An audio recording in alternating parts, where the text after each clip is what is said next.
Hey everyone, this is Keith Bolognese here, and today I've got Brandon Bialkowski from Bison Ventures on with me. And today we're gonna try to do this every few weeks. We're gonna go over what's going on in the mortgage with mortgage rates and in that whole sector and area, and then we're gonna talk about, I guess, a little bit on the economy and maybe some economic numbers, and maybe a little bit on the real estate side, luxury stuff like that. So, just wanted to say hello, welcome Brandon to our little YouTube channel here. Awesome. Thanks for having me, man. Yeah, man. So so it's been a crazy, like, I guess 4 to 6 weeks with, some banks going under, Silicon Valley Bank and SBNY, and that's obviously moved mortgage rates and just rates in general Mhm. quite a bit, really. I mean, we haven't seen moves like this in probably since the global financial crisis back in '08. Maybe you can kind of just give us a little bit of a feel on what's going on in the market there and what's really happened over the past four weeks or so. Yeah, so we've actually seen rates trend downward pretty nicely, about a percent drop since the start of that kind of banking crisis that we've seen. Banks did get saved, so I don't think that's going to be a long-term problem there. What we're kind of monitoring now is obviously CPI. We saw that come in this week. Headline CPI dropped from 6 to 5%. The core actually rose by 0.1, but we're still seeing that shelter is coming in higher, so it's lagging.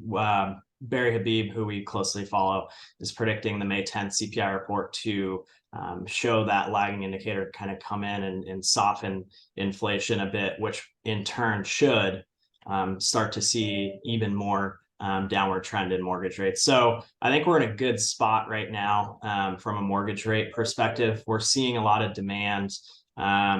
If you want to kind of talk about what you're seeing in the luxury market as far as demand and supply goes, but yeah, we're kind of seeing demand shoot up all over the board. Yeah, before we get there, I had another quick question for you. Regarding, with everything that's gone on in the banking sector, like JP Morgan had earnings this morning and they kind of just blew it out of the water. Their deposits were up 34 billion. Net Not interest surprised. income was through the roof. We're seeing like a lot of the deposits go from these smaller banks over to the bigger banks, JP Morgan, Wells Fargo, Bank of America, and so forth. Are you seeing anything from a lending perspective where some of these banks are kind of like, tightening up a bit, or just kind of trying to wade through this, or you really haven't seen too much of a difference there? We haven't seen a huge difference on our end because we're a correspondent lender. We have access to 30 plus investors, so they may have some tightening at the regional level as far as their practices go. We are seeing a lot more growth from like a Chase in the jumbo space. They've gotten much sharper on their pricing. I don't know if that is directly correlated to what's kind of going on, but they seem to be buying the jumbo market right now more so than they have been in the past. So I do think it'll affect the regional banks, but because we have such a broad array of investors, I don't think it's going to necessarily affect like an independent mortgage bank. Gotcha. Yeah, and I was reading something to kind of throw in like the supply issue that we're having right now. We were down to, I think, in April of last year when houses were selling in hours really. We had inventory down to about 2 weeks, and Yep. that rose to about 3.8 months at its peak in like late November of last year, and now we're back down to 1.8 months. So, Yep. and as well, and probably most people know, like a balanced market is six months inventory. It's not a buyer's market, not a seller's market. So we're at 1.8 months. So we're still in a very good market for sellers that do want to, you got to step up to the plate and list their property. Now that's the other issue that we're having right now, right? Is a Mhm. lot of people are locked in at that 2.5 or 3% rate, and they want to stay in their home because they don't want that larger payment if they're going to upsize or even buy something that's kind of the same price as the home that they sell. So I was reading something that 5.5% is kind of going to be that sweet spot where if rates do get down there, some of those sellers will make that move and come onto the market, and that's when we'll kind of see inventory come back up a bit and give buyers more of a choice, and kind of maybe help the market a bit as far as the supply demand issue is concerned. Yeah, and and we were kind of talking about this a little bit earlier. I think that's definitely the case, but it's not going to be instantaneous. Like rates get to 5.5, and then all of a sudden a flood of supply comes back on the market. It's not going to be like a water faucet that you just turn on. It's going to take some time. So I think we're going to be in this tight inventory market for quite a while. We do think that just based on economic data, that rates will be in the fives this year. It's just going to be determined upon when do sellers decide that it's an okay time to sell. So I do think that 5.5 is a good mark from a seller standpoint to be able to kind of afford a new payment. But it'll be interesting to see how quickly supply comes back. Yeah, it seems like 2024 is kind of going to be the year, I think. Yeah. I agree with you on that. I think, the spring selling season is here, and we're not, and inventory is really going down when usually it goes up. Then you've got the summer out here, which obviously slows things down. And then there's kind of a little bit of a pickup. And then obviously you get into the holiday season where things really slow down. So yeah, it'd be interesting to see like early to, the first 3 to 6 months of 2024, if that supply really comes onto the market. So on our end, with the luxury market that we're seeing, it's the same. There's a lot of buyers out there. We've we have a listing for $6 million that we've got an offer basically full price on. They're a lot less sensitive to interest rates too, right? They're actually a cash buyer out of Canada. So we're seeing the demand still there. Supply is super tight. Lots are tough to come by for builders out there. So, I was talking to a good friend of mine who's one of the biggest builders out here. His name's Anthony Salcedo. Builds a lot of luxury, like, $5 million and up to as high as 30 million, really. And he was telling me that lots are so hard to come by now that the next phase that he sees, at least for his business, is going to be finding properties that they're going to buy and scrape the house. That's kind of be like the next step for the luxury market as far as building new, because there's just no lots out there right now.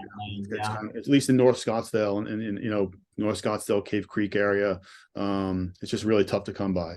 So yeah, and I think that's definitely going to be the case. You got to kind of adapt, because I mean, if you run out of land, you've got to find another solution. So I think that's super interesting. Also, you talked about a Canadian buyer. I know that in the past, they've been a huge source of second home purchases down here. And that kind of went away with a lot of their economic things happening. Are you seeing the Canadian buyers come back into the market down here? Yeah, we are. We're seeing quite a bit of it, actually. We have a few from Vancouver and a few from the Ontario area. So we're definitely seeing that. And we're seeing the same with California. California, I don't know if you know that they've implemented this new it's called the ULA tax in Los Angeles, really, where if you sell your home and it's between $5 and $10 million, when you sell price, you're going to get taxed at a 4% rate on top of that. And then if it's anything that's over $10 million, that tax rate goes up to 5.5% now. And that started on April 1st. So I think from a luxury market perspective, I think we're going to see a lot of those homeowners, start to come over here now as well due to that tax. It's not small, add on the taxes that the commissions that you've got, and you sell a $10 million house and you're looking at, $1.5 million to $2 million in fees. So it's a lot of money. So I think we're seeing, we're going to see more of those LA buyers come here. We're still seeing Washington and Oregon. And obviously your kind of Midwest area like Illinois, Wisconsin, those areas as well. So yeah, it's interesting times for sure. So I mean, it's changed. It's kind of flipped. Not even luxury, but any price range right now is kind of flipped to the seller side in most areas of Maricopa County, and it changed pretty instantly, honestly. So I think that with demand kind of going up and into the summer season, I don't know if we're going to see a seasonality this year if rates keep trending downwards. I think it'll be interesting to see. Obviously, moving in the summer of Arizona sucks, but Yeah. I think there's a lot of pent up demand and a lot of pent up supply. I have another question outside of like the luxury market. There's that new FHA 40-year. Yeah. Anything So to talk that's about? a, so ABC 15 came out with this article last weekend, basically saying new 40-year FHA loan for home buyers. It was total fake news because it's not from a home buyer perspective. You can't buy a home FHA with a 40-year loan. It's for borrowers that already have FHA loans that can't afford their mortgage payment.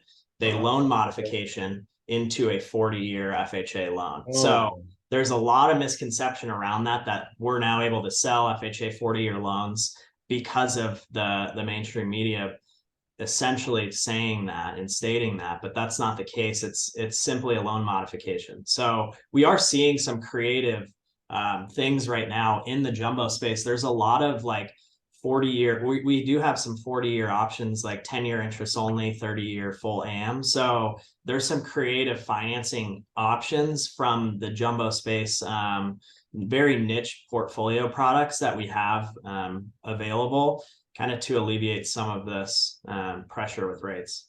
Are you seeing any like the rate buy down still, or is that kind of? It depends. So obviously we're seeing more multiple offers. That's going to be tough to get seller concessions. I'm not coaching my clients. If the seller is going to pay for it, cool, we can do the rate buy down, but it's just not going to make sense from a break even standpoint. If they go to refinance in 6 to 12 months, they're out that upfront cost. So it doesn't make a ton of sense for a buyer to buy their rate down if it's going to be money out of their pocket. So we are still seeing, we still have a couple temporary buy downs in our pipeline, but that's thinned a lot with just the limited inventory and the demand kind of spiking a little bit. Cool. Awesome. Well, Brandon, thanks for taking the time today. Really appreciate it. Brandon, he's our preferred lender here at TopComp Home. So if you have any questions regarding rates or want to get a pre-approval for anything, he's the guy to talk to. We're going to try to do this every few weeks. So yeah, any questions, feel free to reach out to myself or Brandon over at Bison, and we'll see you next time. Awesome. Thanks for having me, man. Have a good weekend. You too.